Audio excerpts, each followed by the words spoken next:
The notice was simple: a torn piece of paper pinned to a worn bulletin board outside Willow Street College. Room for rent. Quiet neighborhood.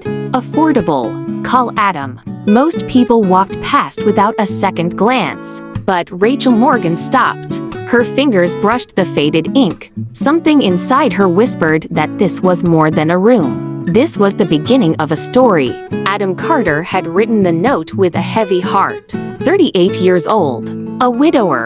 An office clerk who stretched every paycheck to keep the lights on and to raise his spirited 8-year-old daughter, Emma. The house was small. The paint was peeling. The floors creaked. But it held laughter. And it held the silence left by his late wife. Renting the upstairs room was not what Adam wanted. It was what he needed.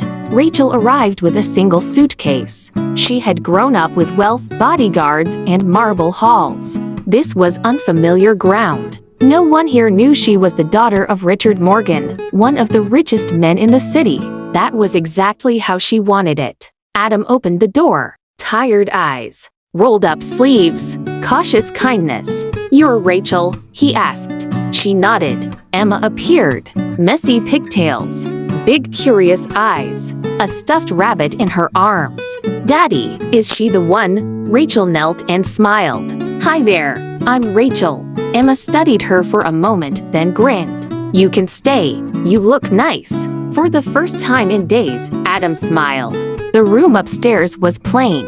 Bare walls. A single window. A bed with worn sheets. To most, it might feel too small. To Rachel, it felt perfect. She did not tell Adam she could rent the most expensive apartment in the city. She did not tell him her father would be furious if he knew she was here. Rachel Morgan was not chasing luxury. She was looking for something real. Days turned into weeks. Rachel slipped into the rhythm of the Carter house. College in the mornings. Home in the afternoons. Evenings with Emma helping with homework, baking cookies, sharing bedtime stories. Emma started calling her Big Sister. And Adam noticed. He noticed her kindness. He noticed the way she brought light into the house. He did not say much, but he knew Rachel was not like any other student he had met.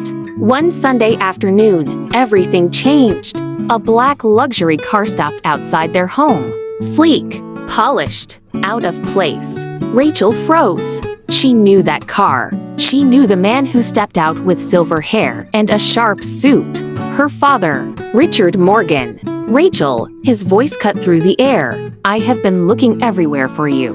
Emma clutched Rachel's hand. Adam stepped forward, protective. "Who are you?" Adam asked. "I'm her father," Richard replied. "She has no business living in a place like this." The truth was out. Richard demanded she come home. He promised comfort. He promised safety. He promised a future. But Rachel shook her head. "That is just walls and money. Here, I have found something more." Richard narrowed his eyes. "This man cannot give you what you need." Adam's jaw tightened. "I never claimed I could, but she has been safe here, respected here." Rachel's voice trembled, but her resolve held. "Dad, for the first time, I feel like I belong. Not as a name, not as a fortune. Just me." Emma's small voice broke the silence. "Don't go, Rachel. Please stay." That night, Richard returned. This time he was softer. Less a tycoon, more a father. "I do not understand why you chose this," he said, "but I see it matters to you." Rachel's breath caught. "You will let me stay?" He hesitated, then nodded. "If this is what you want." "Yes." Richard turned to Adam.